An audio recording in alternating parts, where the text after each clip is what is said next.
Hey guys, welcome back to the channel. In this video, I'm going to show you how to select English language in Duolingo app, right? So I will open the Duolingo in the browser. It's the same thing whether you open it on your mobile application or your phone, it's the same thing, right? So here you can see that I have got a different language, right? This is a regional language. I'm just saying it. So if you want to select an English language, let me show you that the by default language of your Duolingo should not be English, right? So basically, let me explain you the logic behind it.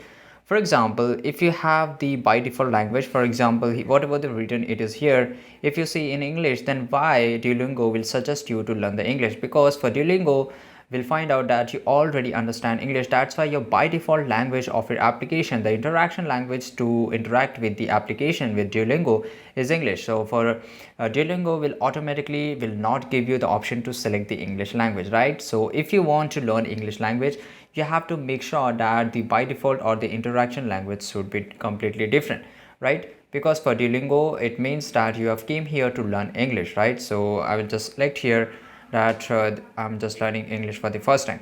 So it will load for a few seconds, right? And basically guys, you can see that I'm just getting the to learn English in English, right? So if I just here, you can say that this is the house, and here I'll just click on okay, right? And this is it guys. So if you want to learn any for those who are thinking that if they wants to add a Duolingo or add a English language, then for them the as I told you, the by default language of the interaction language should be English, so that you can just learn a different language. So for example, if you want to learn Spanish, you can learn it in English, right? So the interaction, for example, it will be here in English, right?